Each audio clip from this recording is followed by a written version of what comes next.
Hey there, welcome to That Dang Dad. My name is Phil, and all hail Lord Oculon. Seriously though, I am humbled and overwhelmed by the great support that Thought Slime's legions have showered me with over the last couple of weeks.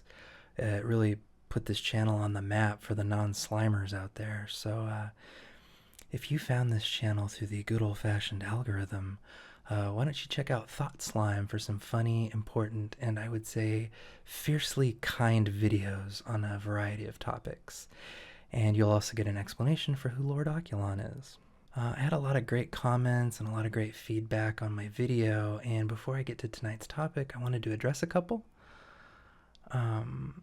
First things first, many of you were very complimentary about the calming voice that I use in my videos, but about 5% of you found it annoying, cringy, creepy, and one person claimed I was being too seductive, and they seemed to be very disturbed by this.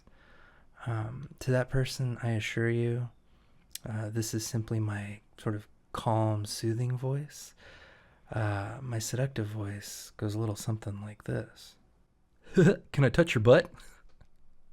And to the others for whom this voice doesn't work, totally understand and respect that, but this has become my broadcast voice. It's slow, it's easy to understand, and it helps the auto subtitle generator get my words with about 90% accuracy. That way I don't have to spend all day fixing the closed captioning. I understand if you don't like it, but I gotta keep making stuff that I'm proud of, and I like my broadcast voice. For those of you who are interested in the topic but just can't stand the way that I talk, I will start including transcripts in the description below as a sort of a compromise. A lot of you asked why I quit law enforcement, and I wish I could tell you it's because I saw all the racism and all the corruption and I had to take a stand. And that's not true. I actually moved out of state for a relationship, and I was not able to get a cop job in the state that I moved to because I didn't have a college degree at the time. I was still pretty indoctrinated when I got out of law enforcement, although the spell was starting to break a little bit. A few people objected to my characterization of Kyle Rittenhouse as a murderer in light of new footage that emerged after I filmed my video. I checked it out, and I do have to admit the situation seems to be somewhat more complicated than I made it sound. However, my point still stands. Kyle is a far-right militia member. He's a Blue Lives Matter guy, and he brought a rifle to a Black Lives Matter protest. When I characterized him as wanting to hunt black people, it's not because he actually shot and killed a black person, but it's because a lot of these militias are explicitly white nationalist, and I'm pretty sure we all know who Kyle was fantasizing about getting to use his rifle on. I believe Kyle Rittenhouse wanted to kill because cop culture trains you to want to kill, and I know that from experience. I don't know if the sequence of events was truly self-defense, but Google Bernard Goetz sometime if you want to see an example of another guy who brought a gun somewhere so that he could engineer a self-defense situation. Whatever really happened that night, I truly believe that Kyle's militia ties and his cop worship caused him to dehumanize the people protesting for justice in Wisconsin. Lastly, a couple commentators claimed that I was too emotional and not manly enough for law enforcement. And if you know anything about me, you know that I deeply care about being thought of as a real man by YouTube commenter Patriot Eagle 1488. So unfortunately, I am going to delete my channel in shame. Anyway, let's get to it. I don't plan to be the ex-cop channel as a brand. I have a lot more interest than that, a lot more things that I want to talk about. But since many of you followed me based on my previous video, I figured I owed you at least one more dollop of hot hop anti-cop agitprop. I want to talk about how I used to lie to you, the public, when I was a police officer. To set the table, I want to make you aware of 3 bits of case law that apply here. Frazier versus Cupp is the foundational case in which the Supreme Court ruled that during an interrogation, generally speaking, police deception does not render a confession coerced. Meaning, cops can lie during an interrogation, and if you confess based on that lie, too bad for you. Second is Miller versus Fenton, which ultimately found that an officer pretending to be your friend, using soothing words to encourage you to unburden yourself, does not render a confession coerced, even if the officer's comforting tones were clear psychological manipulation.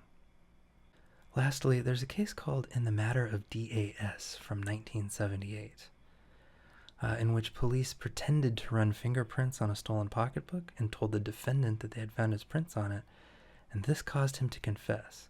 The courts ruled that this was A-OK. So when you get upset at me over the next 5 to 10 minutes, I just want you to know, a bunch of judges told us we were allowed to do stuff like this. One lie that I told very frequently was that cooperating with my investigation would look good in court, heavily implying that confessing could perhaps mitigate your sentence. We were not allowed to explicitly say, if you confess, you'll get a reduced sentence, so we used vague promises of looking good to imply that. Often, I had a very weak case that would fall apart without the confession, and I relied on people opening up to me to get enough probable cause to arrest them. Sometimes, if I wanted you for a simple misdemeanor like a theft or a graffiti, I would imply that I had probable cause to arrest you for a far more serious felony to entice you to confess to the lesser misdemeanor and save your skin. Other times I lied and said that I didn't want to arrest anyone, I just wanted to know what really happened so that I could close out the report and move on. I would say, look, they sent me to this call, I think it's bullshit, I just need to put something in the computer to close out the call. Well, why don't you let me know what really happened and we can get out of your hair? Occasionally, I would imply that not talking to me could be considered obstruction, and I might heavily imply that I would arrest you for the obstruction, but not for the original crime if you just told me what really happened. I never said that outright, but I was able to be vague enough to, confuse people. I frequently lied and told people that I had video evidence, eyewitness testimony, confessions from co-conspirators, in order to get those people to confess or to wind them up so that they would rat someone else out. I would say, hey, your buddy already told me what you did, but I think he's lying, and I want to get your side of the story. I think he's trying to screw you over. I was very good at making you feel like I was on your side. And not all lies were in the service of fighting crime. Here's a banal one. Sometimes people would want to report a minor crime like a vandalism or a theft, and it would never actually be solvable, no witnesses, no evidence. And when I was feeling particularly lazy and they insisted on filing a report, instead of a report number, I would give them the incident number assigned to their call by the computer and tell them that I was filing this case in our national database. This is pure fiction. A note in the computer is not getting investigated. I don't even think it counts as a crime stat. I just set it to avoid filling out a whole page report that was going to go nowhere. Sometimes I would park in a fire lane so that I could run in and get food from a restaurant. Occasionally people would complain about me parking illegally when there was no emergency. And I would lie and say that, well, actually the California Supreme Court ruled that police vehicles could use a fire lane for any reason while on duty. I'm such an asshole. Lastly, I want to leave you with a story. One night a trans sex worker had met up with a client at a motel, and somewhere during their conversation, the client became upset and transphobic and assaulted the sex worker and ran away. And the officer who was originally dispatched to handle that call was extremely hostile to her, both for being trans and for being a sex worker.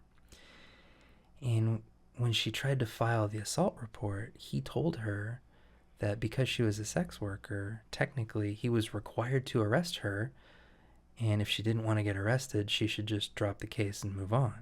luckily, I happened to be on the scene when that happened and overheard that, and I was just starting to get involved in queer politics at the time, and so I intervened and said that I would take over as the handling officer for the experience.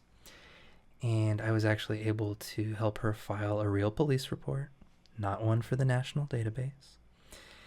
And I waited with her while she called a ride and got picked up. I don't know if she ever found justice from that police report, but I like to think that at least someone was on her side that night. I could go on, but you get the point. If you remember nothing else from this video, remember this. Police officers have been told that it's legal to lie to you, and they have been trained to do so. In fact, in the court case McNeil versus Wisconsin, Antonin Scalia wrote the following: "Admissions of guilt are more than merely desirable. They are essential to society's compelling interest in finding, convicting, and punishing those who violate the law." So if you want my advice, anytime a cop is questioning you, you're a suspect or your friend is, and anything you say will be used to screw you. Don't try to be helpful. Don't admit to anything. Don't answer innocent questions. Don't talk about your day. And never believe that a cop is on your side or trying to help you, because you never know what scheme the cops are working. You ask, "Am I free to leave?" And if the answer is yes, you leave. If the answer is no, you invoke your right to silence and you shut the fuck up. If during an interrogation you say, "I invoke my right to silence and my right to counsel," legally, the officer must terminate that interrogation. They might get salty, they might try to intimidate you, they might try to do a retaliatory arrest, but you'll be in a much better position if you didn't confess all over yourself. Google Miranda case law to learn more. So why am I telling you all this? For one, it's because it's important to know your rights, to know what you're up against. Cops in the United States are getting more abusive by the day. They're emboldened by a right-wing justice system that prioritizes the status quo over racial and economic justice. You need all the information you can get to protect yourself from an unaccountable carceral system. For another thing, the media landscape is so full of propaganda, making it look like law enforcement is mostly unsung heroes saving society from itself. Anytime network TV needs to fill a slot, it's either Sexy Time Hospital or Police Cops, Town City, USA. These uncritical and ubiquitous portrayals of law enforcement influence juries to side with cops over defendants, and they influence the average person reading the news to just take the police's word for it. Never take a cop's word for it. Never believe the official account. We haven't even gotten into how some police reports are written, massaged, polished, and occasionally outright fabricated. I'm sure you're asking the obvious question: did I ever fabricate a police report or do a false arrest? And for all my faults during law enforcement, the answer is actually no. I preferred the strategy game of finding legal ways to arrest people. I never liked cheating. But let me hit you with this. We were trained over and over and over again that if a suspect's hand went towards their waistband, they might be reaching for a gun. So when I wrote in a police report, I observed the suspect's hands moving towards his waistband, and fearing that he had a concealed weapon, I struck the suspect twice in the face with my right fist to gain control. Ask yourself this: did I really believe that the random drunk guy behind the Taco Bell had a gun in his waistband? Or did I believe it because my training told me to believe it? The vast majority of bad things that I did in law enforcement were by the book, and that shouldn't make you feel good about law enforcement.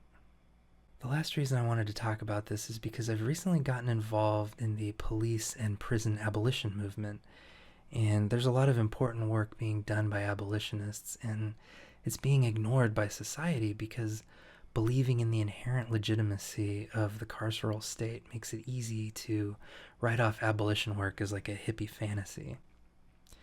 I've been influenced by well-known activists like Angela Y. Davis and Ruth Wilson Gilmore, but I've also been influenced by the work being done by someone like a Rachel Ann Jolie, who edited a zine with her incarcerated pen pal C.L. Young, and who teaches yoga at a women's prison.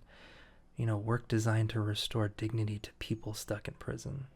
I want to do at least one more kind of justice-y video about some of the abolitionist ideas that these people are advocating for, but the only way to get you on board is to break the spell of a justice system obsessed with pain and retribution. And the only way I know how to do that is to tell you from my experience as a police officer for 8 years on one of the rowdiest beats in Southern California that police work as a profession, as a state function, is not inherently just or heroic. Do individual officers do heroic things sometimes? Absolutely. Have officers saved lives, rescued hostages, brought killers to justice? Totally. But the average cop on the average day is much more likely to perpetuate a system of oppression than they are to capture the Salamancas. I believe that addressing systems of oppression will make you and your family safer compared to just giving cops more power and more guns. And if you're a cop watching this, come on, you know I'm right. You would be infinitely safer if every citizen on your beat were well fed, had somewhere to live, and had access to mental health care. People who have their physical, mental, and emotional needs met are not gonna stab a cop. But people beaten down by an unjust system, stripped of their dignity and their agency with nothing left to lose? So, has a cop ever lied to you? Have you ever gotten a report filed in the national database? Have they ever tricked you into confessing all over yourself? Let people know in the comments so that other people don't fall for it. Also, go ahead and slap that like button to feed the algorithm, and if you think people would like this video, please share it. Also, check out The Prison Arcana by C.L. Young and Jamie Diaz, edited by Rachel Anjoli. It's a really powerful approach to the major arcana of the tarot from a queer black perspective. Zine culture is making a comeback, baby, so I'm going to post a link in the description. Anyway, I just want to say again, thank you to all the new subscribers, all the kind commenters. I'm very overwhelmed. My heart is very full. I never thought that this project would generate this kind of attention.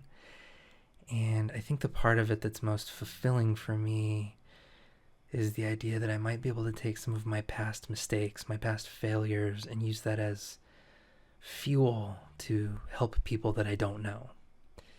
But that only works if you don't stop with me. If you're vibing on this video and my last one, I need you to yes and me and explore abolition further, and particularly listening to what black people are saying, indigenous people, people of color, non-cis dudes, queer people, incarcerated people, houseless people. You need to be listening to those perspectives as much and frankly more than you need to listen to mine. I think they're much more important. Hopefully my next video provides you some entry points for that, and I hope to see you there. Thanks again, and good night.